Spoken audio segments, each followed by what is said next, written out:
Good. My name is Dorothe Smit. I am also from the Vrije Universiteit of Amsterdam, a colleague of Emma's. I have a background in human-computer interaction with a focus on feminist HCI.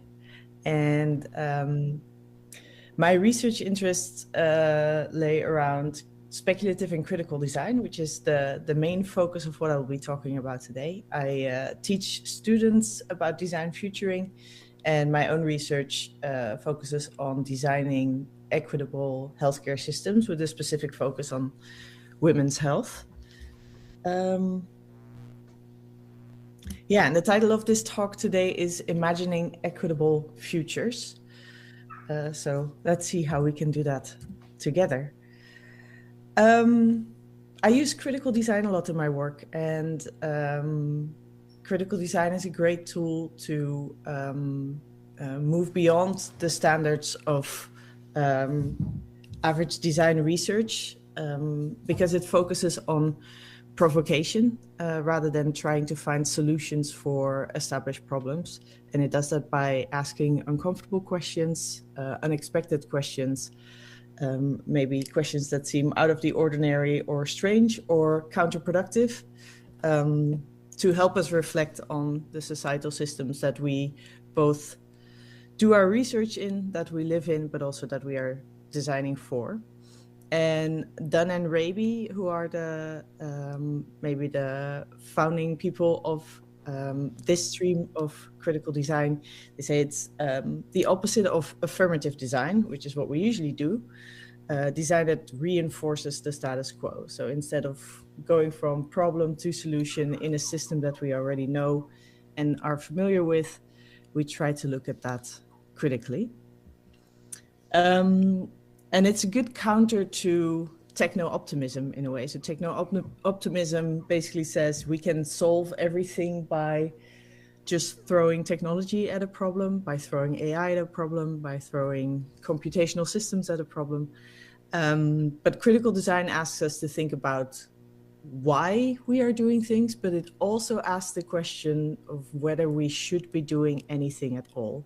So in some cases, the result of a critical design process might be we are not needed here. And that is a very important thing to keep in mind as a critical designer, is that your answer might be, my work is not needed here, I should leave this problem alone. And that's, I think, a very different way of looking at our task as designers of computational systems. Critical design uses speculative methods to do its thing. So it's speculative design is a tool that critical design uses, and speculative design basically starts from the future and works its way backwards to the present. So it asks, what is a possible future we could imagine, or a preferable future that we could imagine? You see this in the cone of possibilities on the right-hand side. And it says, okay, if we want that preferable future to happen, which steps do we need to take, backwards engineering, to start today to get to that preferable future?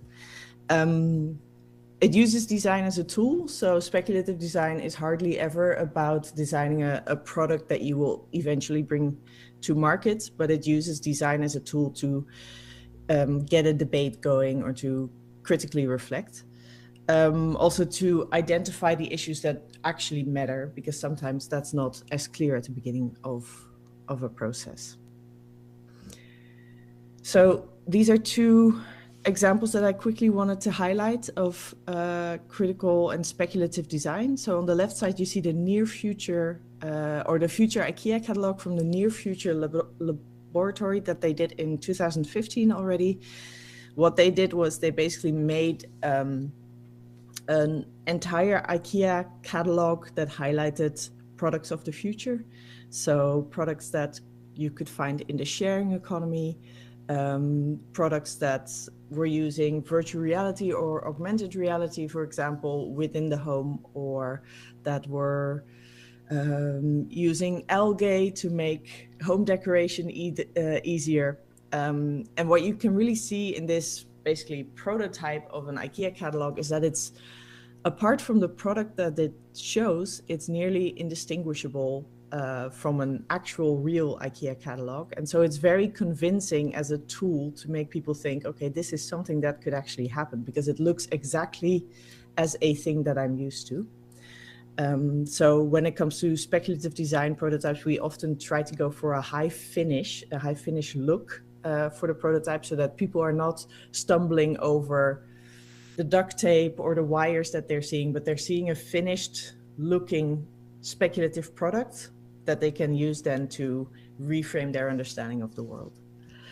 On the right side, another project, it's the biomenstrual product by Wojtuk and Sondergaard.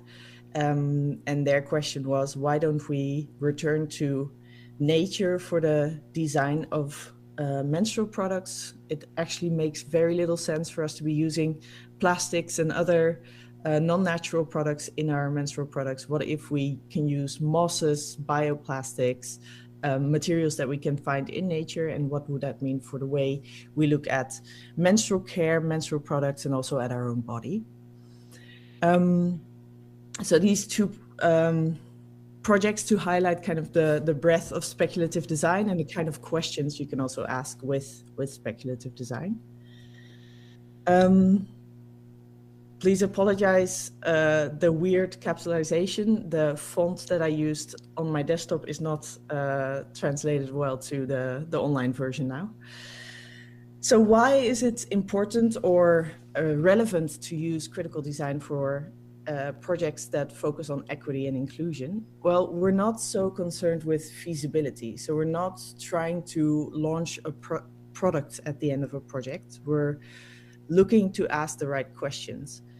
So as soon as you're not worried about budgets and the right materials and the right markets for things, you can actually ask the interesting questions that need to be asked. And that also allows people whose voices are usually marginalized to enter into those conversations, because you don't need a specific expertise to do critical design. You don't need to be actually a designer or an engineer to do critical design.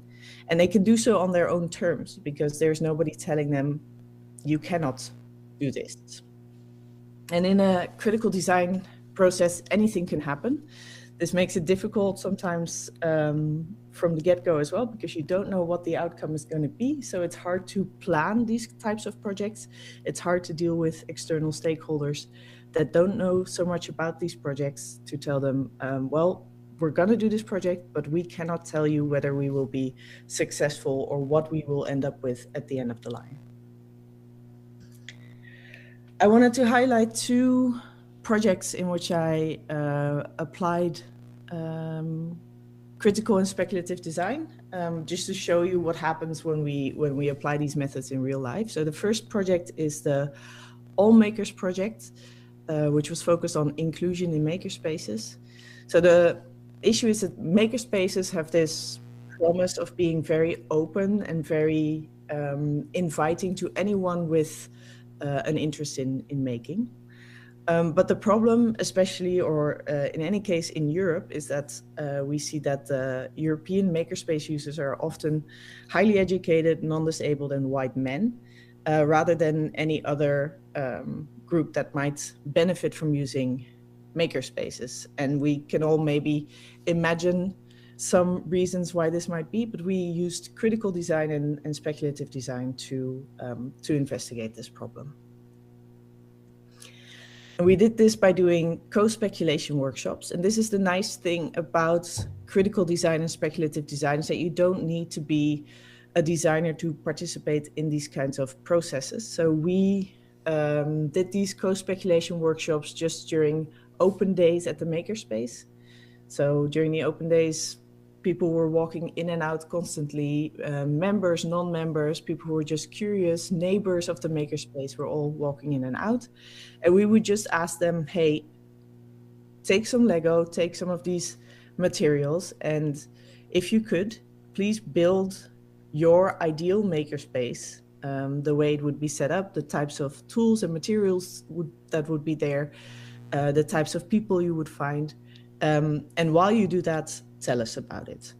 And we got around 20 participants that way that all built their ideal makerspace, and we used those conversations that we had, but also the photos of the actual Lego constructions that they built to investigate what people like to see in their makerspaces. And what we saw was tension. Two strong tensions in particular. So we saw that people really wanted to focus on fun in makerspaces, so social areas, places where you could hang out together, places where you could experiment with weird materials, places where you could play loud music. But that was countered with functionality, because at the same time, people also said, well, the stuff I make in a makerspace, I make it for my job. This is my livelihood. I sell the products that I make in a makerspace. So I need to make sure that even though other people might be having fun, I am actually able to do the work that I need to do, and do it well and do it efficiently. And the same goes for the second tension, collaboration versus private spaces. Makerspaces are very much built on the idea of collaborating with people, learning new skills from the community, being part of a community that also improves the makerspace and works together with each other. And at the same time, especially people who had been members of makerspaces for longer said, I love the community here, but sometimes I wish I had my own private space so that the tools that I would use are always ready for me and they're never broken and they're never in the wrong place, because that is also something that happens when you share a space. Sometimes things are not where you expect them to be. Sometimes things get a little messy. Sometimes things get broken. And so that tension between, yes, we want to be completely open and collaborate with one another and share everything. And on the other side, I would like to have my private space to work in, because it is important that I am able to do the work I do in a makerspace. So that is the first project I wanted to quickly share. The second project I wanted to share is speculative co-design for healthy, humane futures. This is a currently ongoing project, so everything I say about the outcomes of this project is preliminary. But the problem that this project tackles is that women often do not feel heard, seen, or taken seriously in the healthcare system. So we notice this in the way that research is positioned, that it's often focused towards the male body, but we also see this in the way that conversations happen between doctors and women, that women don't feel like they're being heard or being taken seriously. So the question here is, can we use critical design and speculative design to discover new approaches to the systemic design of the healthcare system? And here again, we did co-speculation workshops with 5 women. And in this case, we didn't do just these brief, walk in, do your thing, walk out kind of workshops, but we actually worked through 3 2-hour-long workshops. So we were with these women for 6 hours. That really allowed us to kind of build up an understanding of what speculative design is. So we started with very simple and small exercises, and then we really built up to building speculative prototypes. You can see the speculative prototype that they built at the on the right side there. And the outcomes, or the preliminary outcomes of this workshop, is also tension. So we see that the women in this workshop, they really valued centralization. They often see many specialists simultaneously, and they would really like if those specialists could properly talk to each other, because they feel very burdened with having to inform all of the specialists around them.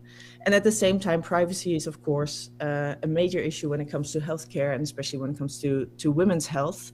So that's a tension we see. We also see a tension between holistic care, so having specialists that know about every part of your body and how all of those systems interact. And at the same time, having a right to a second opinion, because women often don't feel taken seriously. They often don't have a connection with their physicians, with their practitioners. There is often a wish for second opinions, which then is in tension with holistic care. So tensions again. And that's, I think, where I would conclude this talk. So critical and speculative design are a methodology for reshaping participation in design processes, in the design of systems, to help us discover preferable futures, but maybe also preposterous or probable futures that often uncover tensions, whether those are technological tensions or social tensions or tensions in the built environment. There's often tensions that are revealed through critical and speculative design. And I would argue that those tensions are where the opportunities hide. Good, thank you for your attention. I'm happy to answer any questions.